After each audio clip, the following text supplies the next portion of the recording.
Welcome everybody to a brand new Record Club episode of the Jams and Tea podcast, where we spin the jams and spill its tea. This week we have already released videos covering the new albums from Lord and Deaf Heaven. If you haven't already seen that, go check it out. And we are going to be continuing our 1991 retrospective this week with Pearl Jam's 10, which big fucking deal. So be on the lookout for that video as well and watch the shit out of it.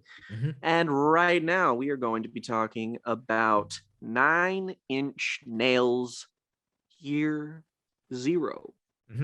So this is going to be a little bit more, I guess, of a low-key affair since it's just the two of us. But I think it'll be still really, really interesting to talk about because we're both huge 9 Inch Nails fans, for starters. We absorb the 90s era NIN stuff. And when I saw Jake initially recommended this ages ago for our Record Club lineup, I was like, okay. I always thought it's a bit of an undersung record that I don't hear a lot of people talking about. And I knew vaguely that there was some big hubbub to do with how this record was released and all of the stuff that came with this album. But I didn't really realize until recently, how involved of a project this is for Trent Reznor, how much shit is happening in this album. The fact that this album is not just an album based around a theme, but it's an actual fully fledged concept album, like fucking The Wall or whatever, that tells a story from front to back in linear order. It's a little bit, there are some parts of it that are a little bit open to interpretation and maybe not quite as linear, but broadly, it's this really fascinating story. And the fact that it is a storytelling record is a really interesting development for Trent Reznor, right? Because it comes hot on the heels of With Teeth, which is an album that came after a long break from music from Trent Reznor in a time when he got clean from drugs. And that album was very much a polishing of their sound into this kind of arena friendly, but also still really heartfelt and intense sound. And for what it's worth, I think With Teeth is a good record. I think it's maybe a little bit underrated, a little bit misunderstood, but it's also kind of one of my least favorite 9 Inch Nails records. And it's kind of an aspect of their sound that's so polished, but also so kind of grating in certain aspects that even though I like the album, it's kind of just not the sort of thing I reach for when I want some 9 Inch Nails. And I'm so used to reaching for your Pretty Hate Machines, your Downward Spirals, your Fragiles, that I always overlook Year Zero as well. And I always overlook specifically what a change in pace it was, coming quickly on the heels of With Teeth. You get a sense that Trent really was kind of With Teeth was something he wanted to do to reintroduce 9 Inch Nails to the world, but then Year Zero is a kind of more focused and involved conceptual project that feels like Trent is throwing a lot more of himself into it in a way that I find really it's exciting and engaging. It's also really industrially heavy and loud and noisy and distorted in a way that feels like 9 Inch Nails are polar opposite of With Teeth, right? Where you have polished singles that are designed to be like those in these industrial rock songs that nonetheless appeal to people. Whereas Year Zero is when you listen to this shit, it's really rough at points. The mixing is really intense and squalling and loud and ugly. And it is also this concept record about this oppressive government that is very much a reflection of Bush era states, very boldly and bluntly and with very little subtlety at all. And that's the thing about Trent, right?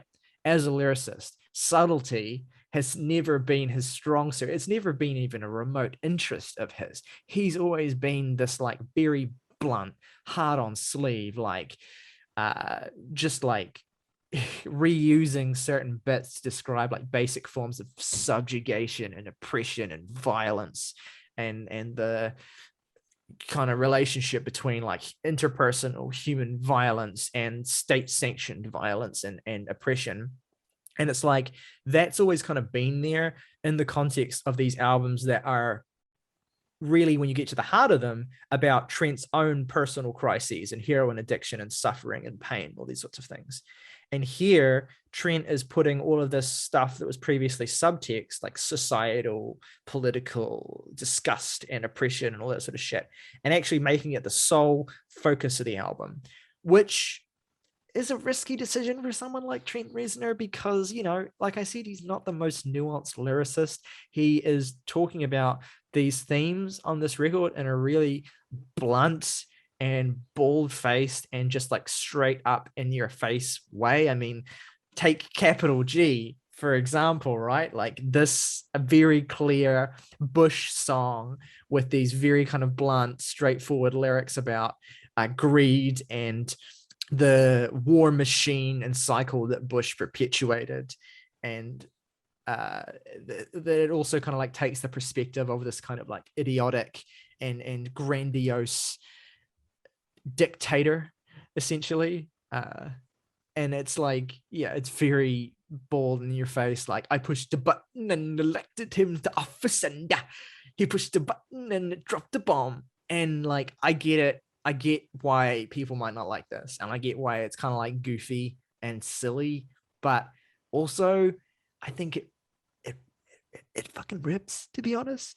And I fucking don't give a shit really when I listen to this album that is blunt and bald faced, because it's kind of part of the appeal with Trent almost. Like it used to be this thing that's kind of like, oh, this hump you have to get over is how like unsubtle and unnuanced Trent is as a lyricist, which is kind of a generalization because he can be subtle and emotionally nuanced when he wants to be.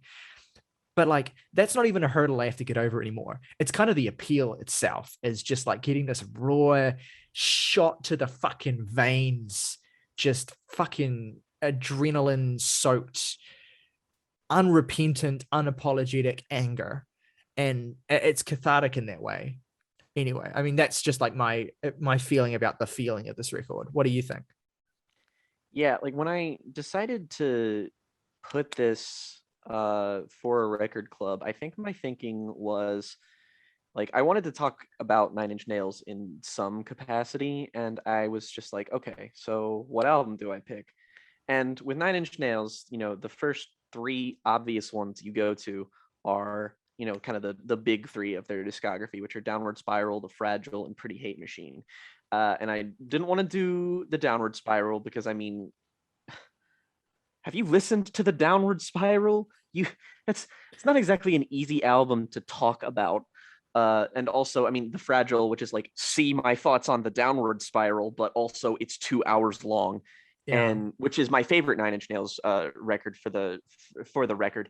And then there's Pretty Hate Machine, which is pretty much like the sweet spot between the two that kind of balances out the sort of like, there's always been kind of a pop appeal of Nine Inch Nails that I feel like goes unsung, that made singles on Pretty Hate Machine and singles on basically all of Trent's albums after that, at least like, infiltrate into the mainstream just a tiny itty bitty little bit.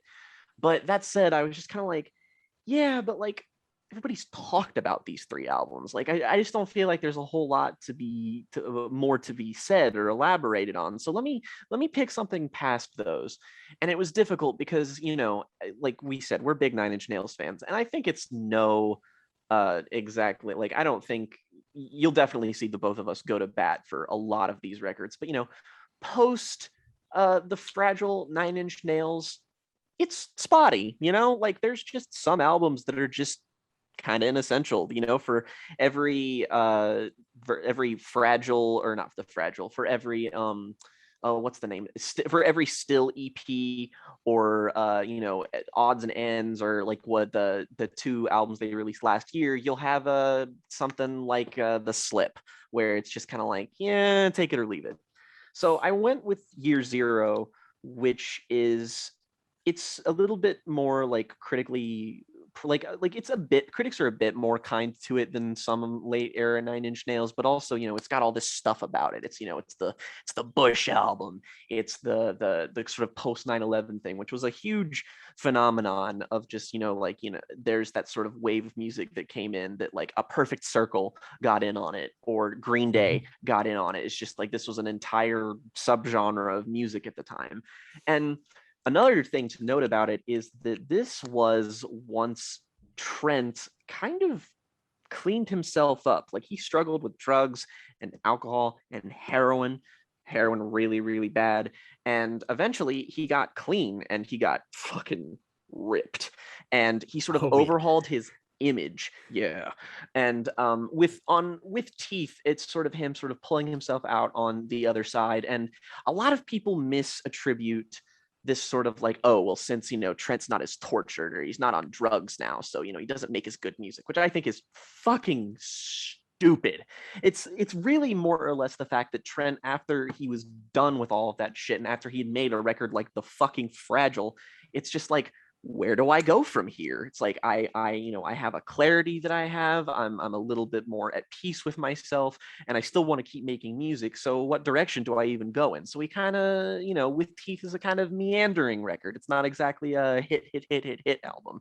So I think going in a concept direction was sort of his way of trying to find a sort of finding the lighthouse to sail towards in a way, because it's like, okay, I can give this thing and I can focus on it.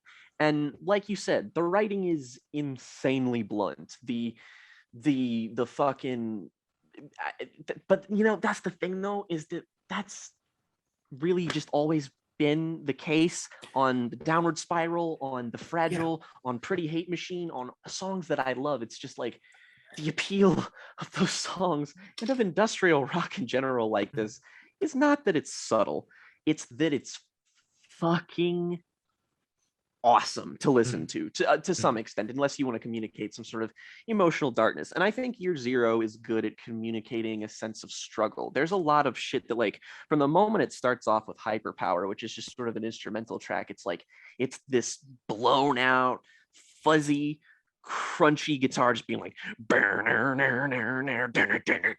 it's just like, whoa, okay, this is we're really starting off here. And like, I think that this has an interesting, like, I wouldn't even say it's an entirely different sonic palette than anything that came before it, but it's certainly an album that's focused it's like the ugliest album he's made up until this point, because there's still like a sense of melody and like even a kind of tranquil beauty on stuff like the Downward Spiral and the Fragile that's like ambient, whereas here this is gnarled and ugly as shit.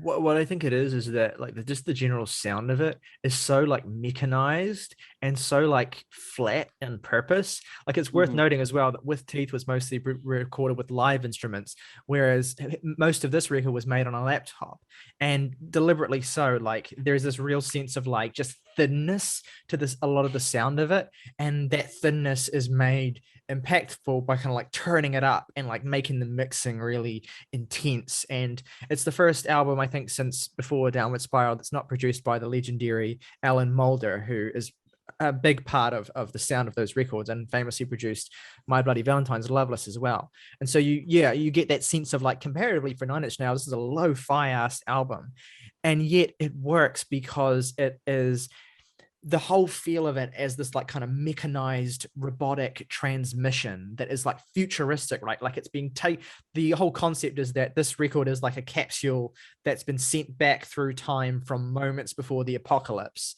to warn people of the future, right? It came out to Year Zero. To Year Zero, like title. This record came out in 2007, and the Year Zero in question is actually next year, 2022. So it's this so the concept of the record, and we'll get into it a little bit more song by song, but basically it's like this Orwellian American landscape that's based on like that is existed in the wake of this kind of like awful war where the government have like seized this incredible like fascistic control of its people, and it's based around this very kind of like Christian fundamentalist theology, and there's this real sense of like constant government surveillance, and this is the existence, and there's like this running thread completely unrelatable. There's this running thread of like the government have put a substance in the drinking water ostensibly to prevent people from falling victim to bio warfare, but in reality it's to pacify them and make them more acquiesce more to the commands that are given to them. And so that is the environment that's being set here. That's the scene that's being set here. And it's like this transmission that tells the story of this world that's meant to be that's supposedly in the universe of the album, sent back from the past in the moments before an obliteration to, I guess, warn people.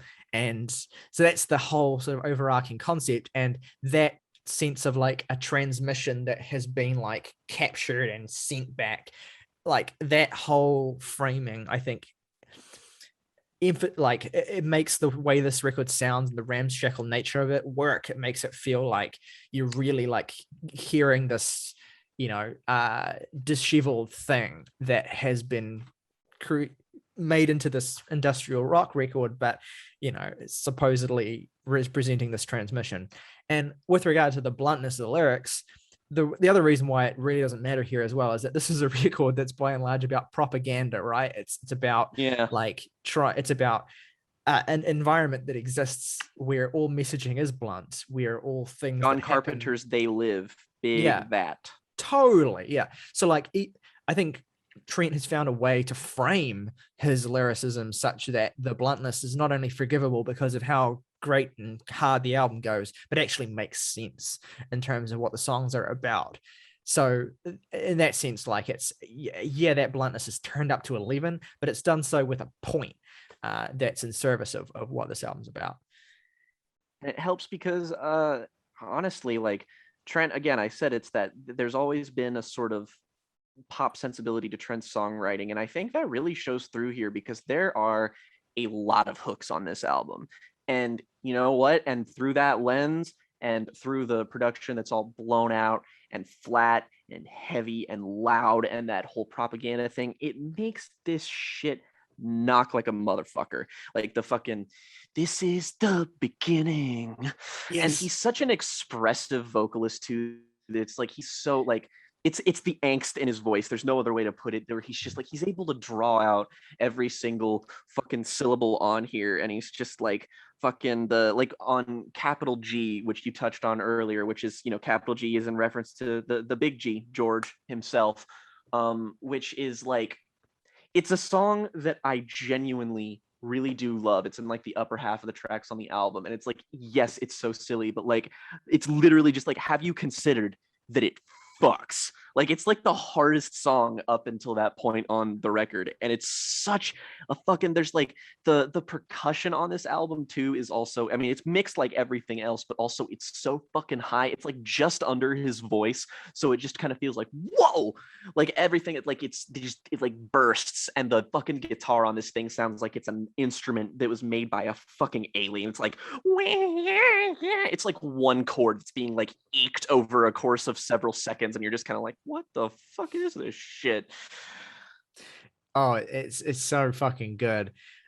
I love the way that this album like both tells a narrative within some of its songs, but also like really allows you to be immersed in this environment in a way that makes it so oppressive. I think that's why its length is kind of its strength. Even if I think it might be a little bit too long, it's kind of like when I think about that, it's like it really doesn't matter because actually a lot of why this record is long is kind of part of this fabric of the scene that it's setting. And I think that's really important with the 1-2 punch of beginning of the end and survivalism, which like really just like immediately throw you into this place. I got my propaganda, I got revisionism. It's Trent has some really like it's nothing too complex, but he has really great vocal deliveries on this album, as you say, and it really adds this sense of swagger and character to a lot of the performances. I mean, capital G being a baller example.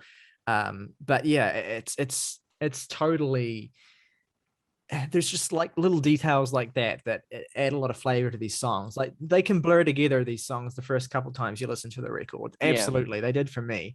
But I mean, each song has its own distinct sort of topic, and in relation to each other, you really get a sense of like something building, which I think redeems in most of the baggy nature of this record, I think. And it's also worth mentioning as well, something I forgot to mention is that this album was released not in conjunction with, but what followed this album was an alternate reality game of the same title, where players could experience the story and play through it.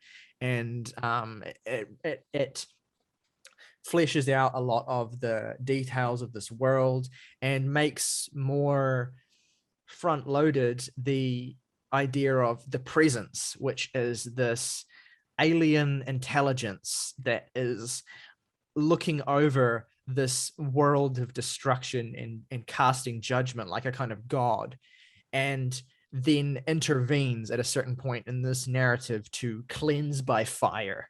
And the actual role of the presence, which is the kind of like hand like structure that's depicted on the album cover, is it's actually kind of ambiguous, the role of this force. Like that, I've given one interpretation of it, but you could potentially read it in a number of different ways. It's only alluded to very, very vaguely on this record, and you kind of have to dig into it to unlock that lore.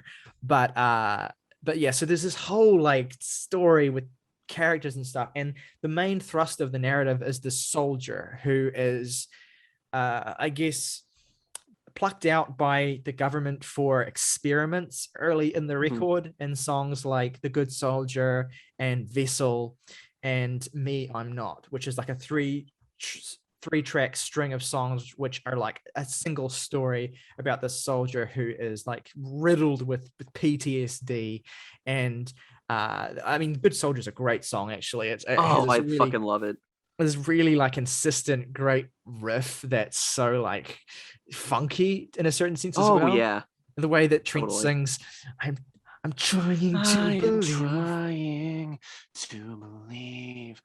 And then there's like that gnarly guitar. It's like, but I don't understand. It's like, wah, Yeah. wah. And it's because the title of this is reminded me of something else, but it also I do feel like this album almost shares like this is Trent Reznor's A Fever Dream. Like this album and that album have a lot of shared DNA in how they're written, the topics they tackle, and even occasionally in how they kind of venture into this strange electronic sound. I mean, obviously, I think Fever Dream is a better album and does a better job than this specifically. But I will say we have talked our shit about the lyrics, and kind of deservedly so, just because I do think they are a bit of an obstacle with the record. But that said, when Trent is like describing like either a feeling or a setting, I think the lyrics are still really evocative. They provide a lot of really potent imagery that I think it's like they're not worth writing off altogether. I still think they get the job done in terms of like the lack of subtlety, whatever. But in terms of like building a world, which is clearly what Trent's trying to do here with this multimedia approach to the record, I feel like that's necessary and ultimately like what a lot of these songs kind of hinge on. They call to mind this very gray Orwellian dystopia. And honestly, I think that like you mentioned that the length of the record being a bit of an obstacle, and I do agree. It's like it's a little bit north of an hour, which is not fundamentally a problem. The where it runs into a little bit of trouble for me personally is I don't think a single, despite how spotty it can be, I don't think a single song on here is bad or even really like noticeably worse than the others. But I will say, like, the back half of the album significantly more consistent in its higher ratings for me in terms of the songs than the front half. Like it's like mostly like sevens and then like an 8 here and there, that whereas like the back half is where I just think this album truly finds a stride that just does not fucking quit. And I think like as well as the musical shifts into more expansive territory in the back half as well, Mm-hmm. what it also reflects is the fact that we've had this scene set and this basic story told of like oppression to this particular character earlier in the record. But then as the narrative starts to change, as the people start to rise up against this government, and then as this alien presence starts to intervene, you get this real sense of shift in the record and this real sense of narrative development that builds to a kind of like total annihilation of the world. So yeah, I mean, like I've talked about that narrative that's told in those 3 songs earlier about the good soldier and how he's drugged and then kind of dissociates from his body. And Me I'm Not, on the note of Mm-hmm. Vessel as well, that song where he is drugged, I just want to shout out how Oh, God, utterly ugly this song sounds. It's Vessel's so so like good. the beat kind of reminds me a little bit of like Closer to a certain extent, except it's like fried and made into this kind of like staticky thing. And God, it's a in that chorus of just, my God, can it go any faster, is like so bone chilling because it's one of the least specific choruses. So it's like you just have the sense of like something horrific happening. It's like Clockwork Orange in the cinema Yeah. with his fucking eyes being held open. It's amazing. I love that shit. And yeah, and then you get a sense of like, I think around the time of My Violent Heart, when past Yep. capital G, when you get the people starting to rebel. I mean, that's a song about like a revolution, essentially. You've set something in motion much greater than you've ever known, standing there in all your grand naivety, about to reap what you have sown. I think this might even be a song. It's hard to say whether this is the song from the perspective of the people rising up or from the presence kind of looking down. Or it might also be a song about the kind of dispassionate soldier who is now like dissociated and casting judgment from his like this experience of being drugged and dissociating kind of turns him into this hardened warrior that then sets out to, I guess, wreak mayhem in his like Yeah. crazed mayhem. And that kind of starts to happen in My Violent Heart. And then you have the warning, which has this kind of like guitar riff that I love. And it's this, again, casting judgment song, but I'm pretty sure this is from the perspective of those aliens kind of overlooking it. And yeah, you've become a virus that's killing off its host. We've been watching you with all of our eyes and what you seem to value most. A cool thing about this song is that there's a bit of static at the very end of the song that, if you play it through a spectrogram, shows up a picture of the presence arm on the Oh, spectrogram, cool. which is a really neat detail that speaks to Trent's audiophile nature. I think, is there another Nine Inch Nails song where they do something like that? No, I'm thinking of Aphex Twin's Window Licker, Oh. where he does this crazy thing at the end of the song. And if you put it through a spectrogram, it shows like an evil face. Anyway, there. So yeah, then you get God Given, which is, again, I think a song more about that sort of religious connotation of the environment and the, you know, the theology and the theocracy of the world and the way that it's run. It's very blunt. I honestly think this is one of the more inessential songs on the record. Yeah, I agree, actually. Kind of feels like it beats a bit of a dead horse, but I mean, it doesn't detract from the record. It just doesn't add all that much, unlike Yeah. basically every other song. And then you get Meet Your Master, which is, I love this track. It's very much this uprising continuing, and you get the sense that the people in charge are really getting tied up and tortured. We're going to play a new game. You'll put on this blindfold. You'll do what we tell you. Used to be the leader, but now comes the time to serve. Maybe we show you mercy. Maybe you get what you deserve. It's this very cathartic moment on the record that Trent absolutely sells. And then you get the suspended animation of the greater good, which is this kind of like transitory moment that is very eerie. I don't have much to say about it because there's not much to say Not about gonna it. lie, it's my favorite song on the album. And I think it's just purely because, well, first of all, when I listen to it, and there's like those, I don't really know what sound it is, but there's like this that's like throughout the song that makes me think like this song is totally a precursor to his work on soundtracks with Atticus Ross later. Like this song sounds like it's on the Social Network soundtrack, but obviously it's kind of got like a weird spoken word. Like it's really just the atmosphere that this conjures that kills it, or that doesn't kill it, that makes it for me, is that I just like, this is so, like, the rest of the album is so focused on being very like punchy and aggressive and blown out, and this on the other hand is just so ethereal sounding and so fucking creepy. And like the lyrics, I think this is at least one of the songs that I interpret to be from the point of view, or at least the voice is coming from the, you know, the what's it called again, the Presence. fucking, the presence, because it's talking about inhaling them and like having them like brainwash them. Like maybe it's like they're trying to, you know, inhale this like alien parasite so that they'll be able to have the power to overthrow their own government or something. Like that's sort of where I see it coming from. Yeah. Yeah, I mean, I had always kind of like just glanced over it, but when I listened to it more recently, I was really taken by that mood and atmosphere that it captures. Especially when it comes right before the Great Destroyer, which what a Oh, look, fucking banger. holy shit. This is the moment on the record, right, where that soldier from before goes fucking the angry sniper, I think is what he's referred to in the lore Yep. of the record, goes absolutely AWOL and just absolutely it's The not clear Great what exactly he Destroyer. it's not clear what exactly he does, but in the second half of this song, when it just literally, it's like some it's like some Sophie shit, to be honest. Like I, it's you know what? You're totally fucking right. It really does sound. You're just kind of like, it's like some fucking Sophie face shopping whole new world bullshit. Like it's like if it's Sophie remixed an Autechre track on like Chiastic Slide, which I'm not gonna lie, sounds like the dopest thing I've ever heard in my life. I mean, it's the hardest shit, and it's like this incredible fiery. It takes you by surprise as well when you're Uh listening to huh. the record, especially coming after Greater Good. And I think that once I started to appreciate Greater Good a bit more once I realized like the impact it has sequencing wise for Mm-hmm. this song to come after it.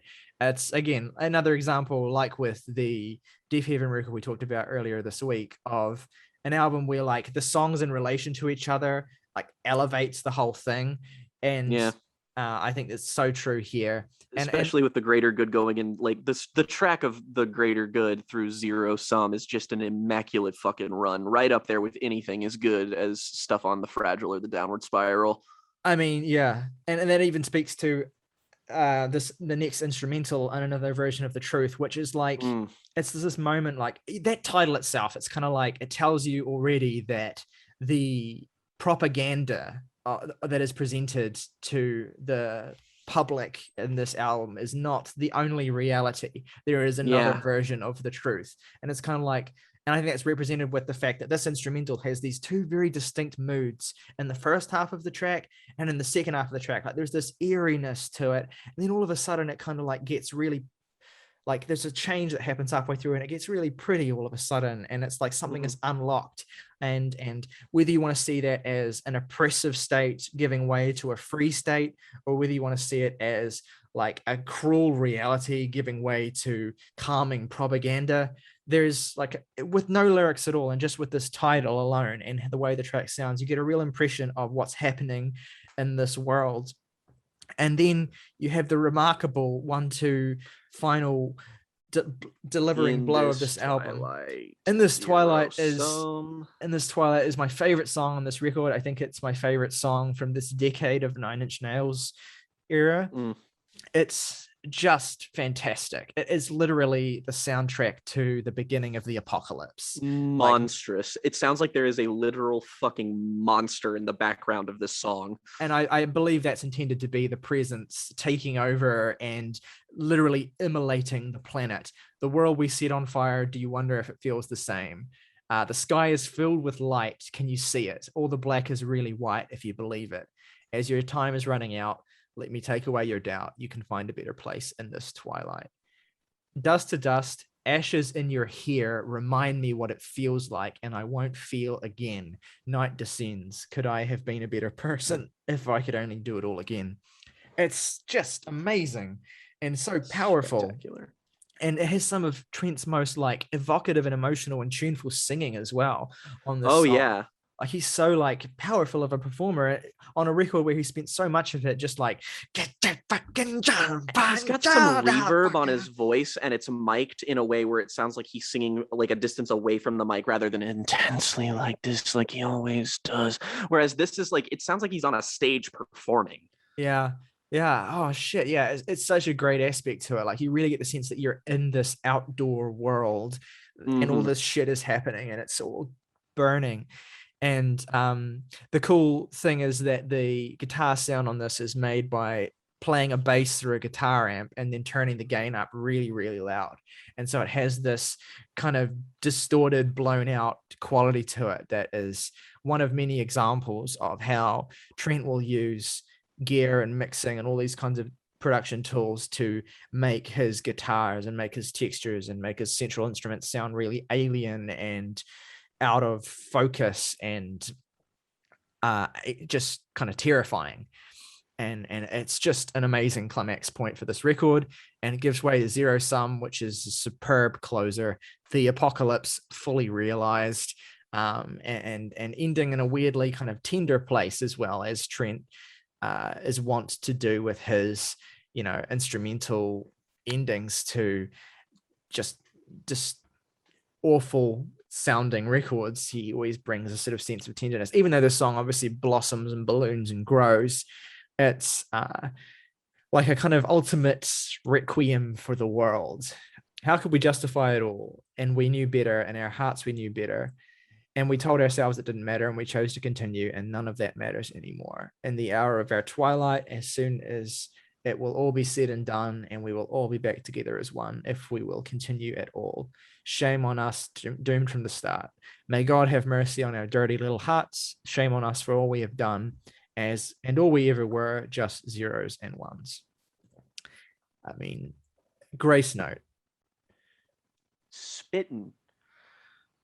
So, I think that, in retrospect, it's like it's easy to see why this isn't lauded as the classic that The Fragile, The Downward Spiral, and even Pretty Hate Machine are, because, it's not that those albums are friendly sounding, but this is decidedly more confrontational. It's a sound that, even from like a traditional mixing standpoint, is still very like blown out and big and harsh. And it's an album that's a little bit baggy. It needs one or two songs removed from it, and that first half really needs some tightening up. And yeah, some of the lyrics might hurt the album just a tiny little bit. And the concept is a bit scattershot, and you kind of got to do a little work with it. But putting in the time, I feel like, to really getting to know this album, I feel like is rewarding, especially if you're a Nine Inch Nails fan, just because it's such a unique detour for Trent to take. At that point in his career, it was something that's like, I don't feel like it's the perfect version of itself, but I feel like in order to be as good as it was, he had to make it at the right place at the right time. And the sort of Bush era post 9/11 atmosphere, I feel like, makes its most potent moments really worth exploring. Yeah, absolutely. I mean, there's a legacy of Bush era post 9/11 records, and we've talked about many of them, and yet this is still this kind of singular and overlooked work. I mean, it came in 2007, I guess, towards the tail end of the Bush era, but still resonates in a way that is not lost any of its potency or its impact. And I suspect that listening to it in 2022, next year, will be a particularly emotional experience given this context. Yeah. I mean, it already ain't easy in 2021, so Yeah. I mean, it's like, not to be really fucking awfully bleak about it, but it's like you live in the shadow of this state that feels like you're on the brink of some total apocalypse, and then you listen no, to yeah. an album that's about an apocalypse in 2022. And it's just, in And many ways, you listen to parts on this album and you're just like, oh yeah, that happened. yeah, yeah, yeah, Oh, yeah, and you God. see like how attractive and understandable certain conspiracy theories would be to adopt as well. And Oh, like, 100%. Like, at I this point, I'm just like, did Bush knock down what was that rapper who just got that fucking verse? Why did Bush knock down the towers? Fucking, yeah. I don't know who that was. Maybe, who knows? Well, I mean, like Conspiracy theory, August jams and August teas. said in the Discord, like, oh, it's a shame we didn't review this in 2022, but also like we are reviewing this upon the eve of the 20-year anniversary of 9/11, the event that precipitated the world All of of all of this this. knocked the So dominoes towards where we are right now. so I think, Jake, you're vindicated in picking this, and it's ended up being a kind of happy coincidence that we've reviewed this when we have, because we'll be building on some of these themes next week when we discuss System of a Down's Toxicity, which is our very next record club review. So these two Yep. record clubs happening to be next to each other will end up being kind of just like how the Broken Social Scene review was right next to the fucking In uh, absentia. in absentia in the same way. Like we're doing these Yep. like post 9/11 pains to a I mean, it just broken goes to show age. you how important culturally it was because it affected so many disparate parts of music. We've covered an indie rock album, a prog metal album, an industrial rock album, and we're going to be doing a fucking like new metal album. It's like Hmm. fucking 9/11 infiltrated everything. Yeah, Everything. and also like even if we didn't have them when we were our children, these are albums about our childhood to a certain extent. Mm-hmm. Obviously mine in a more disconnected way, not being American, but still, like these are albums that represent a time that we all experienced, and even if they were in the background of our innocent childhood lives, Oh yeah. this was the subtext of our childhood, and so yeah, no wonder we're so attracted to talk about these kinds of records. Whether we plan to talk about them for this reason or not, it ends up being a part of it. So, yeah, I'm glad you picked this, and I'm glad we Well, got a thank chance. you. Me too. Alrighty, Nine Inch well, Nails, good band. indeed, and I'm sure this They're won't all be the right. last time we end up talking about them either. Um, I hope not. all right, so favorite tracks and ratings. Then, Jake, what are your favorite Uh tracks? my three favorite tracks, I'm going to go with The Greater Good, The Great Destroyer, and good lord, there is a lot of G's on this fucking album. The Good Soldier, capital G, God Given, Greater Good, Great Destroyer, Jesus fucking Christ, Trent Stan Lee. And I'll shout out In This Twilight. Yeah, that's a great 3-track run. Least favorite, um, uh, I'd say again, while there is no bad song here, there is definitely more inessential ones. And at the top of my list for that one is probably like God Given. Yeah, God Given. And I give the album a 7.5. All right, well, my two favorites are In This Twilight, The Great Destroyer, and The Good Soldier. I'm going to check out as my third. Yeah. And my least favorite is also God Given, and did not plan this. It's also getting a 7.5 from me. Bro, oh my God, that standard Bruh, deviation. bruh. Yeah, so that Bruh. is an average of fucking 8.8. 7.5. No, I'm just kidding. It's like, what the fuck? Did Tyler break math? No, yeah, that's our thoughts on Year Zero. If you're a Nine Inch Nails fan, if you're a fan of Year Zero and you're watching this video, first of all, thank you. And let us know in the Yeah. comments below what you love about this record, what your feelings are, how you feel it ranks in the Nine Inch Nails discography. Let us know that. We'd love to see your rankings in the comments below. What are your favorite songs? What are your takes on the concept of this record? Do you think we kind of missed anything in our kind of broad overview? Do you have a different interpretation? What the fuck is the presence? Did you play the video game? All of these questions. I'd love if there's any of you out there who have answers, let us know. Make sure you go and subscribe to the channel if you're not already as well. Hit the like button too. That really helps us out. And check out our previous videos this week. We did a video on the new album from Lord and Deaf Heaven. And in a couple of days' time, we're going to be doing a retrospective video with us plus two more people on Pearl Jam's 10, which you do not want to miss because that shit is emotional. So don't miss it. All right. As always, folks, rock over London, rock on Chicago, Google, don't be evil.